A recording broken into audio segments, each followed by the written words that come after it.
A gente falou nessa série sobre propósito, falamos sobre identidade, falamos sobre que o nosso propósito é ser a única esperança do mundo, falamos que a nossa identidade dada por Cristo é ser discípulos, falamos sobre as características de um discípulo, e falamos na semana passada sobre o nosso papel, o nosso lugar na comunidade dos discípulos.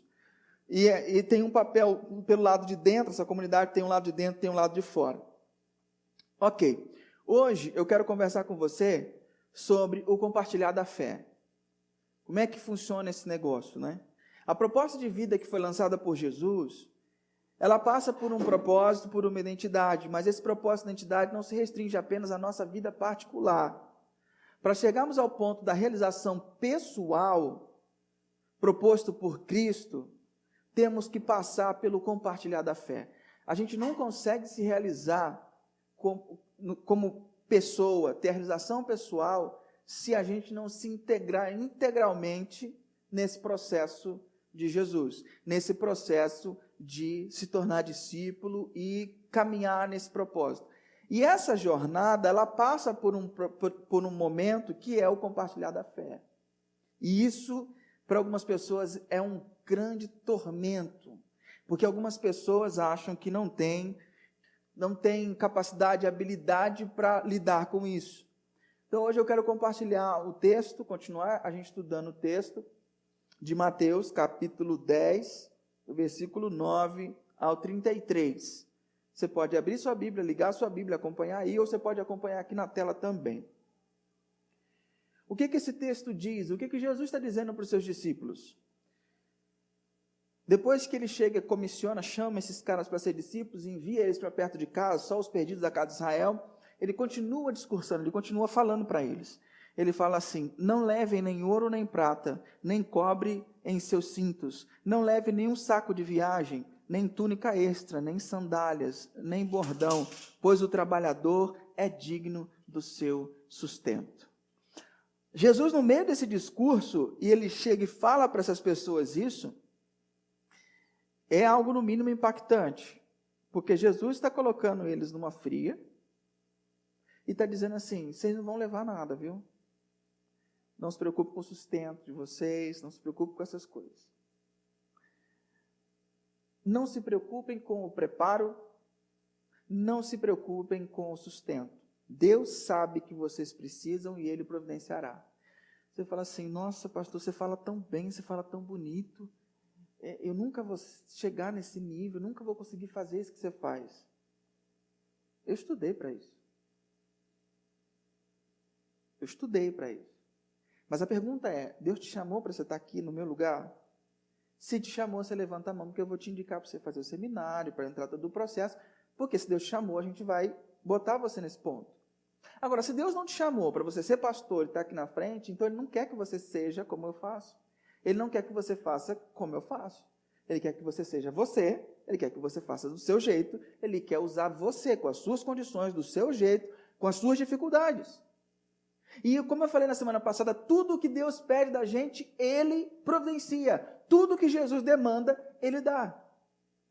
Tudo que Ele pede da gente, Ele providencia. Você pode ficar bem tranquilo.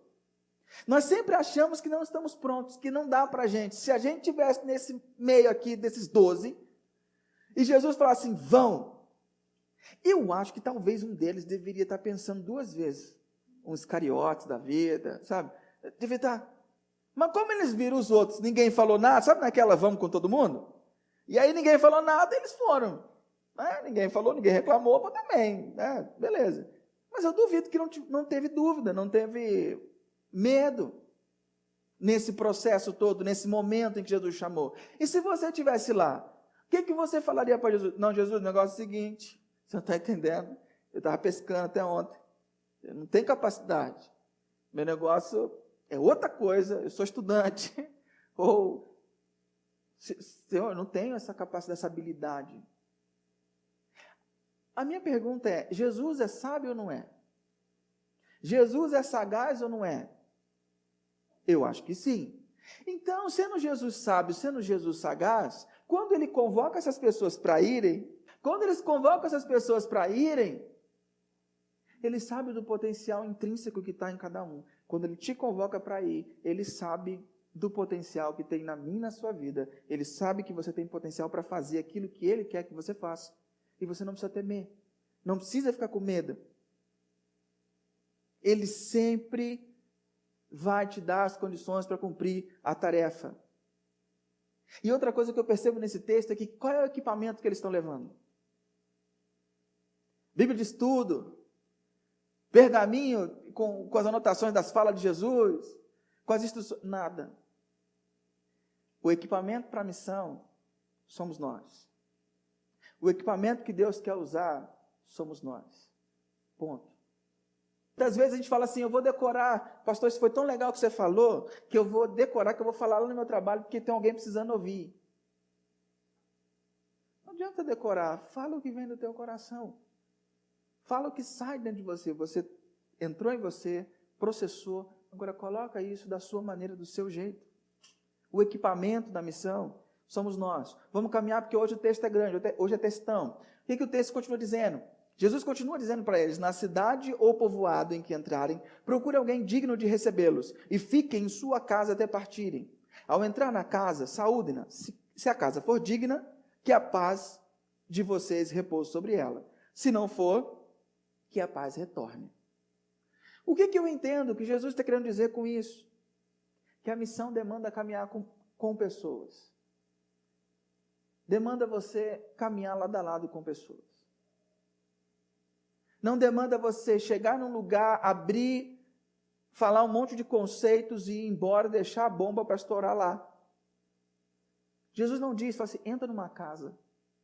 Se a casa te receber, fique lá. Fique lá. A missão envolve dividir a vida, partilhar, caminhar junto com pessoas. E Deus te plantou justamente perto de pessoas que Ele quer que você divida a sua vida. Claro, tem pessoas que são mala, eu sei. Tem pessoas que você só vai participar da vida dela num pedaço. Mas há pessoas em que Deus plantou perto de você porque quer que você influencie poderosamente essa pessoa. Deus quer que você mude a eternidade dessa pessoa. Vou parafrasear para ficar mais teologicamente plausível. Deus quer mudar a eternidade dessa pessoa através da sua vida. E Ele colocou essas pessoas perto de você. Não é acaso, é providência. Eu não acredito em coincidência. Eu ouço muito isso, sempre quando vou conversar com alguém, a primeira coisa que eu quero saber a sua história. Eu quero saber a sua história, eu quero saber da sua adolescência, eu quero saber da sua juventude, eu quero saber a história, eu quero conhecer pessoas, eu amo conhecer pessoas. E outro dia eu estava aconselhando uma pessoa, e ela falou assim, cara, estou longe de Deus. E não estou vendo Deus mais agir na minha vida. Deus não está falando mais comigo. Eu falei assim, não? Não está, Deus está distante. Aí eu peguei um pedaço de papel, que eu sempre converso com as pessoas com um pedaço de papel, aí eu vou desenhando. Falei assim, me conta como é que era a tua vida há um ano atrás. Há um ano atrás tua vida era assim, assim, essa. Ele foi falando. Aí você conheceu o Ciclano, você conheceu o Beltrano, aí você acabou parando no grupo, aí hoje você está aqui, e tracei um mapa da vida dele. Aí botei na situação que ele estava naquele dia. Eu falei assim, você tem a capacidade de dizer que Deus não traçou seu caminho até aqui? Olha como foi a sua trajetória. Se você pensar a tua vida, a tua história, você vai ver caminhos de Deus que te trouxeram até essa sala aqui, hoje, nessa manhã, ou até esse vídeo na internet, você vai perceber, Deus está trabalhando na sua história. E se Deus está trabalhando na sua história, Deus também está trabalhando na história daquelas pessoas que estão perto de você. Não tem coincidência. É Deus agindo. A grande questão, que a vida se torna cinza ou colorida, a diferença uma vida cinza é quando eu não percebo o que Deus está fazendo. Eu vou vivendo a vida e deixo a vida me levar, e a vida leva eu e a gente vai vivendo. A vida colorida é quando eu percebo e começo a perguntar para Deus, Deus, o que você está fazendo? O que você está fazendo agora? Qual é o meu papel? Qual é a minha cena? Qual é a minha deixa? O que eu quero, o que eu tenho que participar? O que o Senhor quer de mim?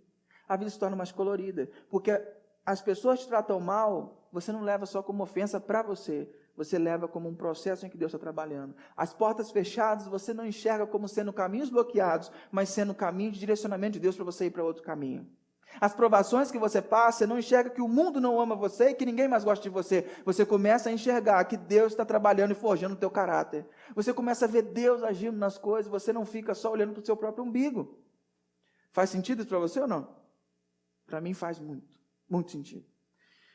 Outro motivo que Jesus fala, fique na mesma casa, é a falta de perseverança que nós temos. Jesus fala, você não vai andar de casa em casa. Porque poderia rolar aquele negócio, né? Você bate numa casa, o cara te recebe. O cara, classe média baixa.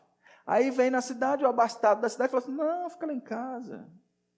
Casarão, bonito. E aí você vê, pelos benefícios você acaba sendo levado. Não, Jesus fala assim, fica numa casa. Por quê? Nós temos a tendência a escolher facilidades. E a tendência nossa por escolher facilidades tira a nossa perseverança. Nós desistimos de pessoas muito fácil. Nós desistimos muito fácil das pessoas.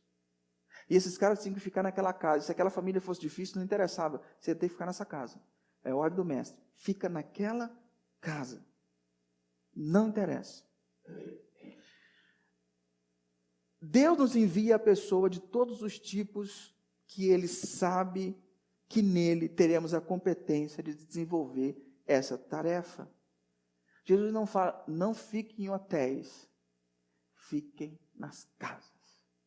Vá estar com pessoas. E uma das funções da missão, que para mim é muito legal, é que ela nos equilibra, fazendo a gente se rebelar contra um sistema opressor de falsas verdades. A nossa sociedade hoje, ela é uma sociedade que preza por uma religião privatizada. E a comunidade dos discípulos é um povo que se submete ao todo de sua vida ao senhorio de Jesus. Quando, na verdade, a nossa sociedade quer uma religião privatizada. Então, o que é a religião privatizada? Ela abrange uma área da sua vida. A área do trabalho, religião não se mexe com o trabalho. Então, a área dos relacionamentos, a área da religião de Deus não se mexe com o trabalho e não se mete com relacionamentos. Então, é privatizado. Sua vida é privatizada, ela é toda separada, várias caixinhas. Várias caixinhas.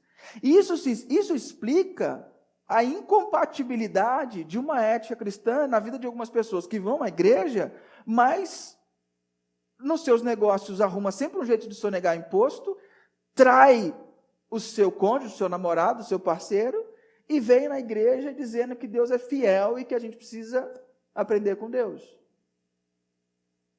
Cadê a coerência disso tudo? Não tem coerência. Não há coerência. Por quê? Porque nós prezamos hoje por uma religião privatizada. A comunidade de discípulos é um povo que obedece a Jesus como Senhor em um mundo que preza pela autonomia. Eu acho que um dos maiores valores de hoje é a autonomia. Eu resolvo a minha vida, é o meu jeito e pronto, acabou. Mas a comunidade dos discípulos, ela obedece a Jesus como Senhor. Não existe mais autonomia. Jesus é o Senhor. A comunidade dos discípulos é um povo que conhece a sua própria fraqueza e é plenamente dependente de Jesus em um mundo que promove a autossuficiência. No seu trabalho, a autossuficiência ela é enfatizada. Em todas as áreas que você vai encontrar aí fora, a autossuficiência é um valor muito legal. Você se resolve, você se vire, ema, cada um com seus problemas, vamos nessa. Na comunidade, não é assim. Na comunidade, a gente aprende a ser dependente de Jesus diretamente e dependente das pessoas. Nós somos dependentes de Cristo através das pessoas. A comunidade dos discípulos é um povo que centra sua vida apenas em Jesus, em um mundo que é pluralista, um mundo que quer diversidade, que compõe a sua própria religião, que pega um pedacinho de cada coisa. A comunidade dos discípulos, ela centra a sua vida apenas em Jesus. A comunidade dos discípulos é um povo de misericórdia e justiça em um mundo cheio de dor, carência e injustiça. A comunidade dos discípulos é um povo que vive de maneira altruísta em favor dos outros em um mundo de ambição egoísta. quando a gente encontra o nosso papel na comunidade dos discípulos, a gente se equilibra. A gente começa a combater essas falsas verdades que estão ao nosso redor o tempo todo. Jesus continua dizendo, dando instruções para eles: se alguém não os receber, nem ouvir suas palavras, sacudam a poeira dos pés. Sacuda. Quando sair daquela casa ou cidade, eu lhes digo a verdade, no dia do juízo, haverá menos rigor para Sodoma e Gomorra do que para aquela cidade. Aí o pessoal pira quando vê esse texto. Primeiro, o texto está dizendo que lá no dia do juízo haverá diferença de julgamento.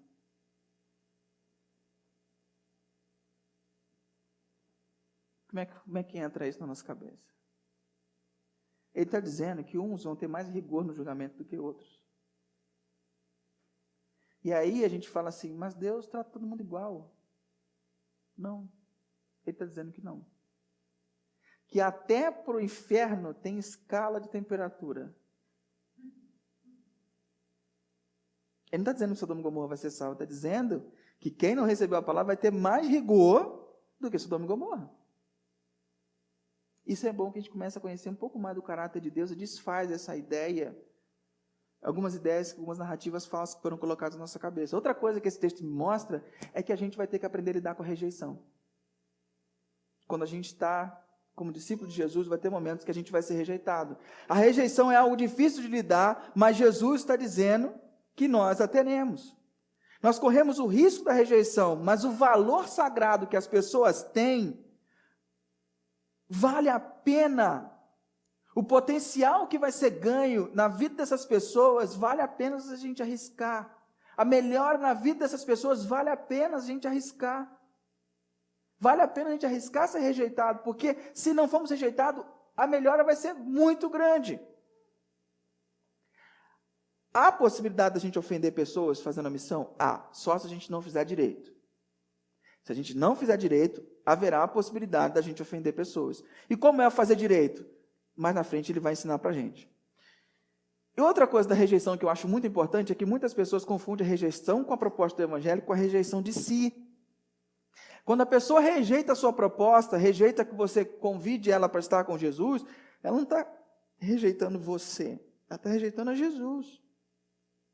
Só que muitas pessoas, porque foram rejeitadas ao longo da vida, por relacionamentos, por pai, por mãe, não querem nem passar perto de ser rejeitados novamente. E aí não querem correr o risco. Só que rejeição faz parte do processo. E até nisso a missão cura a gente. Aprender a lidar com a rejeição.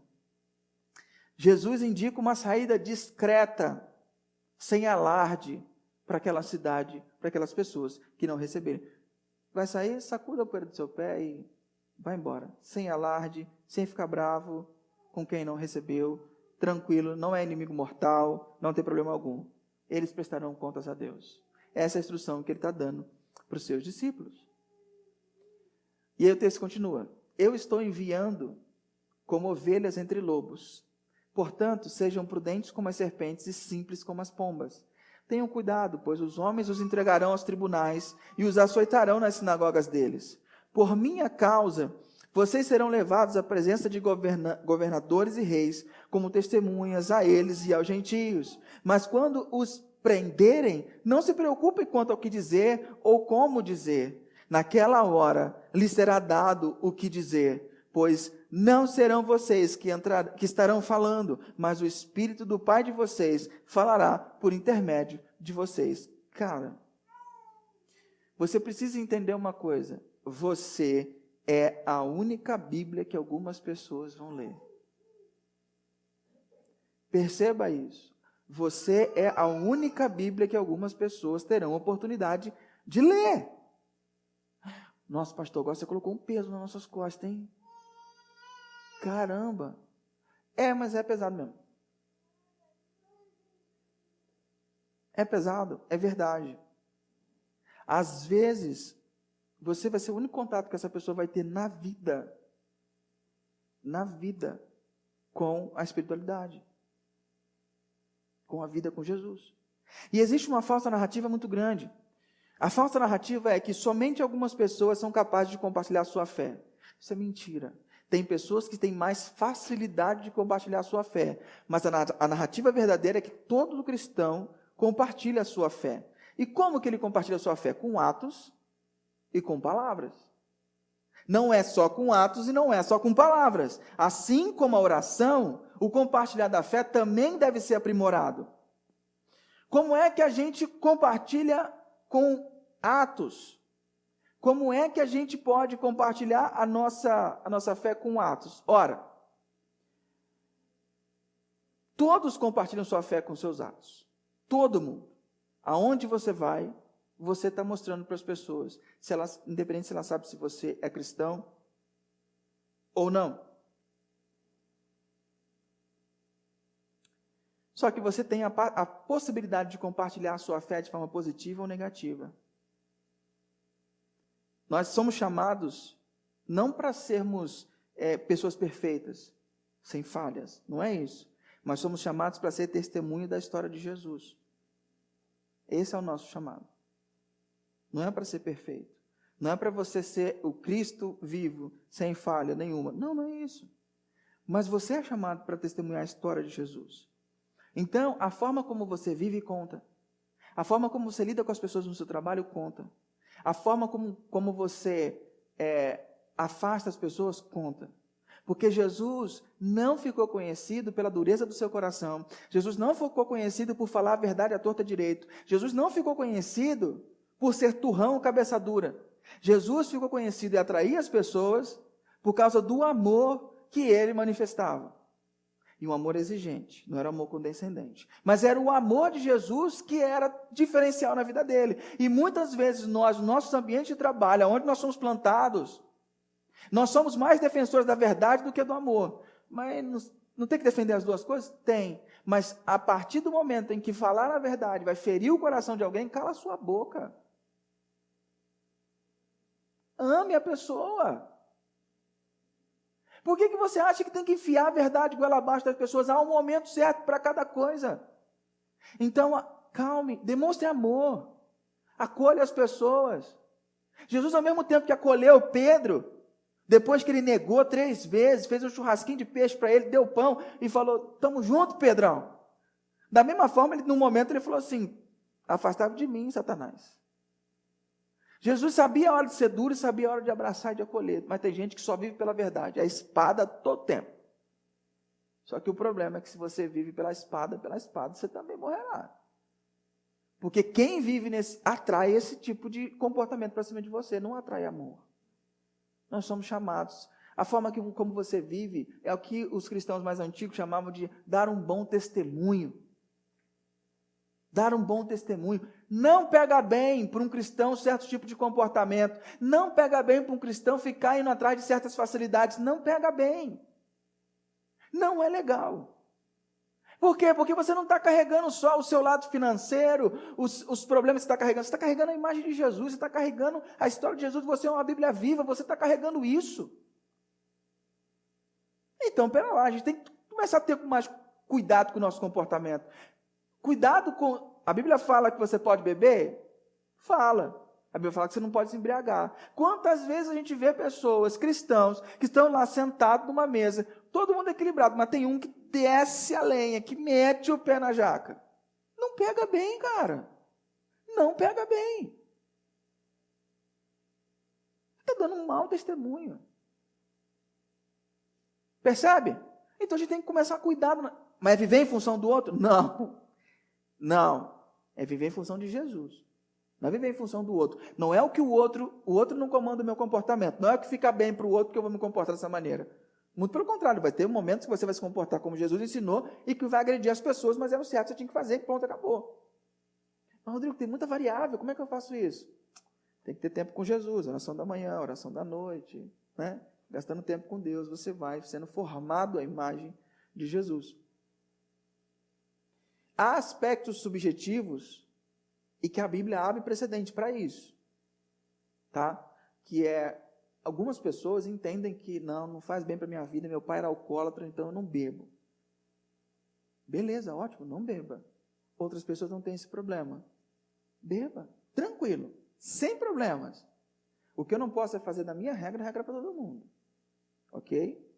Porque senão você faz um pecar contra a consciência e não dá certo. Então tem aspectos subjetivos que a Bíblia abre esse precedente. Você tem a liberdade para não fazer. Não é regra que todo mundo tem que fazer as mesmas coisas.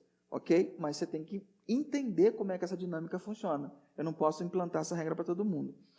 O James Bryan Smith, autor do livro da trilogia Maravilhoso Bom Deus, Maravilhosa Boa Vida, Maravilhosa Boa Comunidade, que eu indico você a entrar nessa jornada para ler com a gente, ele diz assim: quando dizemos a verdade em situações nas quais é difícil fazê-lo, quando nos sentamos na sala de espera com um amigo ferido e assustado, mesmo tendo coisas urgentes a fazer, quando nos esforçamos para permanecer em harmonia com pessoas que discordam de nós, quando procuramos uma maneira de gastar menos para poder doar mais, quando oferecemos uma bênção a alguém que nos amaldiçoa, nessas situações, a essência de Jesus, que vive e se manifesta em nós, ela emerge, ela surge. Você vai falar assim: cara, que loucura que esse cara está falando. Ele está falando que eu tenho que economizar mais dinheiro em casa para doar mais. É isso mesmo. Por quê? Porque a sua agenda financeira tem que estar em torno de Cristo Jesus. E não em torno só de satisfazer as suas vontades. Você é o mordomo das suas finanças. O que é o mordomo? É o administrador das finanças que Deus te dá. Você tem que cuidar muito bem disso.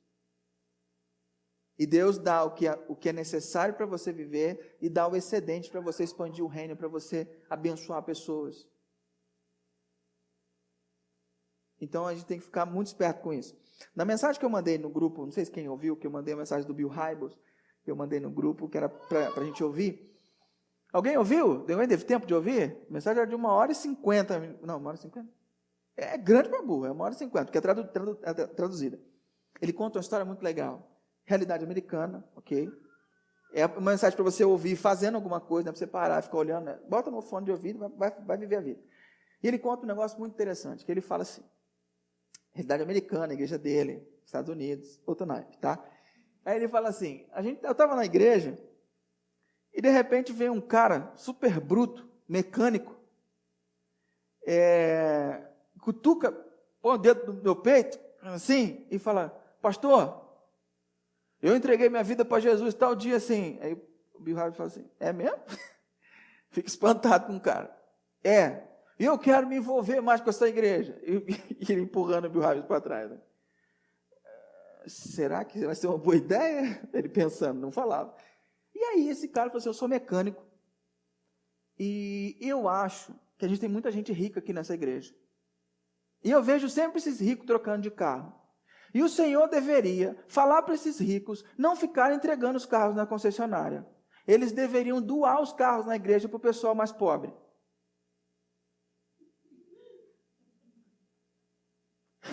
O Bill Hybels ficou pensando assim: e você deveria falar isso para a igreja, pastor? E virou as costas e foi embora. Tá bom, eu falo. 3 semanas depois, o Bill Hybels falou: seguinte, gente, nós temos muitas pessoas ricas aqui na igreja e temos muitas pessoas pobres aqui na igreja. E eu quero fazer um desafio para você que é rico. Eu quero que você, na próxima vez que você for trocar teu carro, você não entregue teu carro na concessionária, você doe o carro para a igreja. E esse mecânico, ele arrumou uma galera que era mecânico também da igreja. E eles criaram o ministério do carro. O ideal deles era o quê? Pegar o carro, consertar, e ele ainda falou isso assim para o pastor: pastor, eu acho que a igreja deveria bancar as peças dos carros que a gente vai trocar. E eles juntou uma galera para fazer isso. A igreja topou. E os ricos começaram a doar os carros para a igreja. Esses mecânicos começaram a pegar os carros, consertar e dar para as mães solteiras da igreja. E começou o tal do ministério dos carros na igreja deles. Eu não lembro o número exato. Eu vou chutar um número aqui, mas eu acho que é maior. Por ano, aquela igreja recebe mais de 100 carros doados para o ministério dos carros. E aí o Bill estava vendo outro dia uma mãe estava chegando na igreja. E ele falou assim: eu quero ver como é que é essa entrega do carro. Uma mãe estava chegando na igreja, uma mãe solteira, com 2 filhos, chegando de táxi, porque ela não tinha como ir. E ela chegando na igreja, e aí o ministério dos carros chamou e falou assim: olha, a partir de hoje, na saída da igreja, né? a partir de hoje, esse aqui é o teu carro. Entregou a chave, entregou o documento. Aquela mulher não sabia o que fazer, aquelas crianças pareciam, ele falou que as crianças pareciam patinhos, elas eram tão educadas que elas andavam assim, uma atrás da outra. Elas não davam um pio. A mãe devia ser muito firme. E eles entregaram um Honda Accord para ela e deram de presente. E ele ficou assim, ele começou a chorar, e vendo a alegria daquela mãe, ela botou as crianças dentro do carro, ligou o carro, e quando começou a andar, de repente os vidros de trás abrem, e as crianças saem para fora da janela, nós temos um carro, e aí eles começaram a chorar, e aí o mecânico falou para ele, isso é o que a gente vê sempre. E aí o Bill termina essa série de histórias, lá tem muita história legal, ele termina essa série de histórias dizendo, não tem nada melhor no mundo do que quando uma igreja local funciona como ela deveria ser. Não tem nada melhor no mundo. Eu não sei o que Deus espera para nós, a gente não tem capacidade hoje na nossa comunidade de doar carros. Se você tem, eu estou recebendo, amém. Mas, vamos guardar as proporções. A ideia surgiu de um cara que estava chegando na igreja, virou um ministério, e até hoje esse negócio está lá bombando. Porque o cara teve coragem de propor, ele teve coragem de falar. A gente precisa dar vazão ao Espírito Santo, dar vazão a Deus. Ele dedicou o tempo dele, ele saía do trabalho, à noite eles iam para consertar os carros da igreja. Não era nada fácil. Contando a história parece bonito, não, mas os caras trabalhavam após o período de trabalho do dia. Esse cara tem família. Mas quando ele está envolvido na missão, as coisas entram no eixo. Não há nada mais bonito, nada melhor do que uma igreja local, quando ela funciona como deveria funcionar. E o meu sonho é que essa igreja funcione como Jesus imaginou que ela funcionaria. Ela tem que funcionar do jeito que uma igreja local deve funcionar. Vamos lá. Tem o outro lado, a gente compartilha com atos e a gente tem como compartilhar com palavras. Embora nossas ações falem alto, também somos chamados a compartilhar o evangelho com palavras. O texto de Pedro, 1 Pedro 3, 15 a 16, fala o seguinte: antes santifiquem Cristo como Senhor no coração. Estejam sempre preparados para responder a qualquer que lhes pedir a razão da esperança que há em vocês. Contudo, façam isso com mansidão e respeito. Mansidão e respeito. Primeira coisa que ele fala, a razão da esperança que há em você. Qual é a tua esperança? Jesus é realmente a sua esperança de dias melhores? Jesus é realmente a sua esperança de que isso vai acabar e que a gente vai viver uma eternidade com Deus? Jesus é realmente a esperança de que os problemas que você está vivendo vão terminar e que uma nova fase na sua vida vai chegar? Ele é realmente a sua esperança? Se Ele é a sua esperança, você tem o que falar da esperança que é em você. Agora o problema é quando Ele não é a tua esperança. E se Ele não é a sua esperança, dê espaço para que Jesus possa ser a esperança que há na tua vida. Dê espaço para Jesus. A segunda coisa importante que ele fala é: façam com mansidão e respeito. Como que eu faço isso? Simples, contando a sua história. A sua história não vai ofender ninguém, porque ela é sua. A sua história não tem contestação. Você já ouviu alguém você contando sua vida, sua adolescência, e pensou, não era assim não. Como não? Você não estava lá, é a minha vida. Ninguém contesta a sua história, porque ela é sua. Então, como é que você compartilha com palavras? Contando a sua história, o que aconteceu com você. O texto que a gente está lendo de Mateus, ele fala, sejam simples como as pombas e prudentes como as serpentes. E por que Jesus usa essa figura? Como ser simples? É fazer quando as pessoas estão interessadas. Nós precisamos ser pacientes. A pomba, ela é um símbolo de inocência e de paz. E ela é tão inocente que a gente consegue pegar a pomba na mão. Você fala assim, mas eu nunca consegui. Eu lembro de uma vez, uma menininha estava na praça com a mãe, e ela ficava correndo. Ela tinha 3 aninhos de idade, mais ou menos, ela ficava correndo atrás de pombo na praça. E a mãe falava, não, deixa ela correr, não vai pegar mesmo. E a mãe se distraiu. De repente, ela vê a filha perto dela e fala assim, aqui, mamãe. Ela pegou um pombo. Porque a criança era tão inocente, tão tranquila, que o pombo se deixou pegar, e a criança foi e pegou. Nós precisamos entender isso. Que a gente precisa se deixar pegar. Ser aberto para que as pessoas façam perguntas para nós. Ser aberto para que as pessoas cheguem até nós. Mas se você andar carrancudo o dia inteiro, é complicado, né? Tem gente que tem a expressão fechada e não é por maldade, já percebeu? Tem gente que já anda assim. Já tem até as marcas. Faz exercício na frente do espelho, relaxa. Dissolve, relaxa. Deixa Jesus ser a expressão do teu rosto. Mas isso são marcas da vida. Pessoas que ficam muito na defensiva porque foram muito machucadas. E está na hora da gente deixar Jesus curar essas feridas. Cicatrizes ficam, tudo bem, são marcas da vitória. Mas está na hora de deixar Jesus curar isso aí. Está fazendo sentido isso aí, Mamera, ou não? Espero que sim. E como ser prudentes como a serpente? Cara, a serpente ela é muito astuta. Ela está sempre esperando que alguém vá até ela. Já viu National Geographic, aquelas coisas de cobra? Eu odeio cobra. Mas já viu aquelas coisas? A cobra está sempre lá na dela. No meio do suricato, a cobra está lá. Aí o suricato bobão levando a cabeça, fica olhando. Aí vai lá ver. Aí quando vai lá ver, toma uma chapuletada. Então ele está dizendo o seguinte: vocês vão passar por uma situação difícil, vocês vão passar por rejeição, mas seja simples como as pombas e prudentes como a serpente. Serpente não é rabote. Raramente serpente é rabote. Esse texto tem outras aplicações na vida também, para a gente não ser bobão, para a gente ser esperto também, porque Jesus não está ensinando ninguém a ser bobo. Mas nesse contexto que eu estou falando, seja simples e prudente. Fale quando for requisitado. Muitas vezes a gente está jogando palavras ao vento, jogando pérolas aos porcos. O que é isso? A gente já falou aqui. O que o porco vai fazer com uma pérola? Dá ração para o porco, não pérola. Não tem sentido uma pérola para o porco, percebe? Então você não dá aquilo que o porco não pode usar. Então não adianta você ficar falando a todo tempo. Dá quando a pessoa vai poder usar. Quando for oportuno, seja uma pessoa estratégica. Quando combinamos simplicidade e prudência, encontramos o modelo certo para a gente compartilhar a fé. Por isso, a gente precisa reorganizar nossa agenda a partir da agenda de Jesus e nos tornarmos mais intencionais sobre a missão. Nenhum relacionamento que você tem, ele deve ser não intencional. Você tem relacionamento de trabalho, ou são clientes, ou você tem relacionamento de trabalho. Eles são intencionais. Você trata bem, porque senão a pessoa vai embora.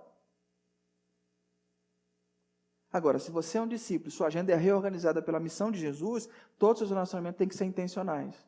Intencionais de que maneira? Para compartilhar a fé, para compartilhar a vida com Jesus.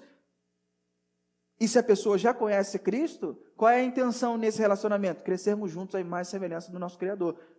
Nossos relacionamentos têm que ser intencionais, porque a nossa identidade, nosso propósito depende disso. No condomínio, no trabalho, na escola, em qualquer lugar. Jesus plantou você em vários lugares para você ser a expressão da graça dele lá. Isso é uma grande responsabilidade, mas também é um grande privilégio. E aí Jesus termina o texto dizendo o seguinte: vocês vão ser levados a tribunais, vocês não vão ser julgados, coisa e tal. Olha que sacada de Jesus. Quando vocês forem levados aos tribunais, não se preocupe com o que vocês vão dizer. O Espírito Santo vai colocar a palavra na sua boca. Cara, até no momento de perseguição, dificuldade, eles vão te colocar num palanque maior, para você falar mais alto. E não serão suas palavras, serão as palavras dele. Olha que sacada. Não há momento, não há tempo ruim na missão. Não há tempo ruim. No momento em que você estiver mais apertado, ele está dizendo, é lá que eu vou falar. Eles vão te colocar, você vai falar perante os importantes, e lá eu vou falar através de vocês. Vamos seguir o texto para a gente terminar. Aqui começa a pegar pesado. Olha o que Jesus está dizendo. O irmão entregará à morte seu irmão, o pai seu filho, os filhos se rebelarão contra seus pais e os matarão, todos odiarão vocês por minha causa, mas aquele que perseverar até o fim será salvo. A mensagem de Jesus não é de paz e amor, meu Deus do céu. Ele está falando que vai quebrar a família. Ele está falando que vai dar briga. Você entendeu a mesma coisa que eu entendi nesse texto? Ele está falando que vai dar chabu. Viver na missão vai dar chabu. A mensagem do Evangelho, ela não faz as pessoas se sentirem bem, a princípio. Faz as pessoas sentirem raiva. Você imagina, uma pessoa constrói a sua fé baseada no budismo, no espiritismo, em qualquer outra coisa, por 30 anos. E aí você chega com a mensagem de Jesus dizendo que, olha, isso tudo que você fez durante 30 anos é errado e não vai te levar para lugar nenhum. Você quer que a pessoa te abrace, te dê um beijo e fale muito obrigado? É óbvio que a pessoa vai ficar com raiva. É óbvio que isso vai dar chabu. A mensagem de Jesus, ela é mais importante do que o relacionamento familiar?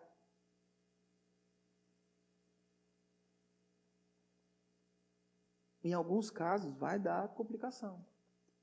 Porque a luz do Evangelho revela quem está nas trevas. Jesus não está dizendo para você chegar em casa e começar a brigar com seus irmãos, viu, com seus parentes, não é isso não, viu? Ele está dizendo que em determinado momento, em que a sua vida se tornará tão forte a luz que há em você, que as trevas vão surgir e pessoas até próximas de você vai se virar contra você. E quando isso acontecer, você fique ciente que ele te avisou que isso é normal. Ele não está dizendo que você vai provocar a briga. Ele está dizendo que as pessoas terão reações contra você. Irmão entregará à morte o seu irmão. As pessoas terão essa reação contra nós. Mas isso já é avisado. Porque a mensagem deles expõe os erros dos outros. Beleza? Faz sentido? Então vamos caminhar para o fim. Esse texto é muito grande. Quando forem perseguidos num lugar, fujam para outro. Eu lhes garanto que vocês não terão percorrido toda a cidade de Israel antes que venha o Filho do Homem. Algumas pessoas acham que esse texto está falando de que antes que o Filho do Homem volte, ele está falando que quando você for perseguido, mude de lugar. Você não vai ter explorado todas as opções de você se esconder até que Jesus volte. Sempre haverá opções. Sempre haverá opções. O discípulo não está acima do seu mestre, nem o servo acima do seu senhor. Basta o discípulo ser como seu mestre e ao servo como seu senhor. Se o dono da casa foi chamado Beelzebul, quanto mais os membros da família. Anteriormente a gente viu que os discípulos foram chamados para fazer o mesmo que Jesus fazia. Logo, eles vão receber um tratamento do mesmo jeito que Jesus recebeu. E aí é nessas horas que você recebeu um tratamento do mesmo jeito que Jesus recebeu, nessas horas é muito importante você saber quem você é e quem você não é. Você é um discípulo ou não? Você decidiu entrar nessa jornada ou não? Mas só são discípulos que andam perto de Jesus? Não, Jesus tinha uma galerinha que era chamada de seguidores, que era uma galera à parte, que ficava olhando de perto para Jesus para saber quem Jesus era. Se você não tomou a sua decisão de ser um discípulo de Jesus, e você se enquadra na questão dos seguidores, continue andando perto para ver o que Jesus está fazendo, porque os seguidores que andam perto para ver o que Jesus está fazendo, invariavelmente se tornam discípulos. Invariavelmente vão se tornar discípulos. E aí, eu te pergunto uma coisa, por que esses caras toparam entrar nessa furada? Eles podiam dizer, Jesus, estou fora, é pesado demais, não estamos prontos, não é a hora. Agora, por que eles decidiram entrar nisso? Sabe por quê, querido? Porque eles já tinham recebido uma identidade.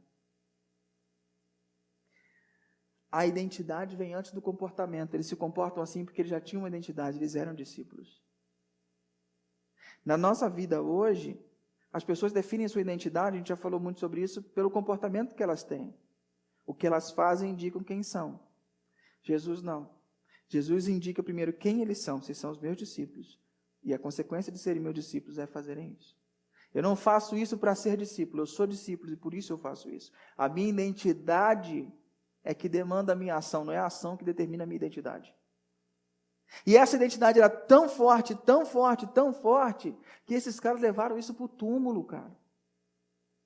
Eles não negaram Jesus até o fim de suas vidas, morreram, uns crucificados de cabeça para baixo, o outro em forma de X, o outro foi jogado num caldeirão de óleo fervendo, mas não morreu, João, saiu de lá inteirinho. O outro teve a cabeça decepada, mas eles não negaram. Por quê? Porque a identidade deles era mais forte. Porque eles tinham as raízes deles em outro mundo, na eternidade. A esperança deles estava no outro mundo. Por isso eles tinham clareza de alma para fazer e viver a sua vida e gastar a sua vida em favor de Jesus. Por quê? Porque a vida não termina aqui. Porque eles sabiam que Jesus estaria de braços abertos esperando eles chegarem. E é por isso que você vê Paulo dizendo, viver é Cristo, morrer é lucro. Não sei o que eu faço. Estou bem nas duas formas. Se eu ficar aqui eu prego. Se eu for para lá eu encontro com Ele. Eles não perdiam a eternidade de vista. Viviam aqui, mas sabendo que Jesus estaria de braços abertos esperando. Esse modus operandi que a gente vive hoje, chamado correria, que isso entra na nossa alma, faz com que você perca a esperança do futuro, te deixa igual um Zé Mané ali, ó, correndo, e você perde a esperança do futuro, e aí você não sabe dizer não para algumas coisas, você não sabe discernir as oportunidades. Por quê? Porque você está na correria, você tem que parar e enxergar que existe uma vida além dessa. Existem outras coisas, senão você vai gastar a sua vida correndo atrás do rabo.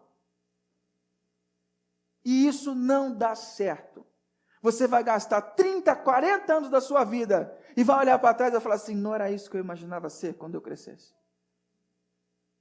Não foi isso que eu queria ser. Não foi isso que Deus me desenhou para ser. E isso ajuda você a discernir que nãos você tem que dar. Final do texto.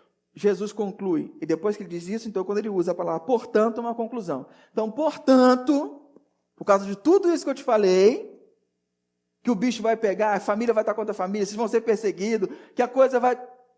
Aí, como é que Jesus conclui? Não tenha medo. E ele repete 4 vezes essa palavra nesse texto que a gente vai ler agora. Portanto, não tenha medo deles. Não há nada escondido que não venha a ser revelado, nem oculto que não venha a se tornar conhecido. O que eu lhes digo na escuridão, fale à luz de dia. O que é sussurrado nos seus ouvidos, proclamem no telhado. Olha que legal, o que é sussurrado em seus ouvidos. Jesus tinha conversa com esses caras ao pé do ouvido, cara. Assim como ele tem quando você entra em oração. Tem coisas que Jesus, tem histórias de Jesus que não estão na Bíblia. Tem coisas que Jesus tem para falar somente para você. E aí ele quer que você expanda isso para as pessoas. Mas são conversas próximas, íntimas, individuais. O que é sussurrado no seu ouvido, espalha para as pessoas. Percebe que profundo é isso? Jesus tem coisas para te falar, que ele quer que você fale para a pessoa. Óbvio que isso nada vai contradizer com a Bíblia, mas ele tem coisas, experiências que ele quer que você passe, que são particulares e especiais, que vão impactar a vida de pessoas. Então, o que é sussurrado em seus ouvidos, proclame dos telhados. Não tenham medo dos que matam o corpo, mas não podem matar a alma. Antes tenham medo daquele que pode destruir tanto a alma como o corpo no inferno. Não se vendem 2 pardais por uma moeda? Contudo, nenhum deles cai no chão sem o consentimento do Pai de vocês. A princípio parece que ele está falando assim, ó, não tenham medo desses homens, tenham medo de Deus. Porque Deus é que pode pegar a tua alma e jogar no inferno. Não é essa a pegada. Ele está dizendo o seguinte, vocês estão tanto medo desse negócio, vocês deveriam estar com medo de coisas mais complicadas. Então preste atenção numa coisa. Olha o pardalzinho. O pardalzinho não é cuidado? Você vale muito mais que um pardal. Você vale muito mais que um pardal. Tudo que acontece na vida do pardal, Deus cuida. Deus consente. Na sua vida também. Então fique tranquilo. Deus vai cuidar de você. Não tenha medo. E olha o que ele fala depois. Até os cabelos da cabeça de vocês estão todos contados. Portanto, não tenham medo. Vocês valem mais do que muitos pardais. Ele fala assim, Deus tem um cuidado tão poderoso, tão profundo sobre a sua vida, que até contar os seus cabelos, ele já parou para contar. Já reparou isso? Até os cabelos da tua cabeça, Deus parou para contar. Você imagina contar os cabelos da cabeça do Emerson. Nossa! O meu não cresce, ele dá uma volta. Você imagina? E ele parou um momento na eternidade, contou os cabelos da sua cabeça. Olha a hipérbole que Jesus está usando para demonstrar o cuidado que Deus tem para com você. Por isso você não precisa ter medo. Não fique intimidado com essa conversa. Vocês valem mais do que os pardais. A atenção de Deus sobre a sua vida é fabulosa. Ele se preocupa com você de dentro para fora, de fora para dentro. Ele se preocupa, Ele está contigo. Então anime-se, não tenha medo, fique tranquilo. E aí ele encerra, passando o facão. Quem pôs me confessar diante dos homens, eu também o confessarei diante do meu Pai que está nos céus. Mas aquele que me negar diante dos homens, eu também o negarei diante do meu Pai que está no céu. Se o cara cuida de mim de uma maneira tão intensa e tão profunda, por que eu vou negar? Por que eu não vou entrar nesse processo? Estou cuidado. Só que ele adverte. Você tem toda a liberdade de não entrar. Mas não espere que eu te defenda lá no final. A escolha é sua. Se você escolher a vida hoje, viver comigo, entrar na missão e viver a vida conforme eu te explicar, eu te orientar, a garantia da tua chegada na eternidade sou eu. Mas se você escolher viver essa vida longe de mim, longe dos meus ensinamentos, quando a gente se encontrar lá na eternidade, eu vou ser coerente com a sua escolha. Eu vou ser coerente, vou deixar você com a mesma escolha, lá não haverá mudança. Percebe que não é intimidatório? É convidatório?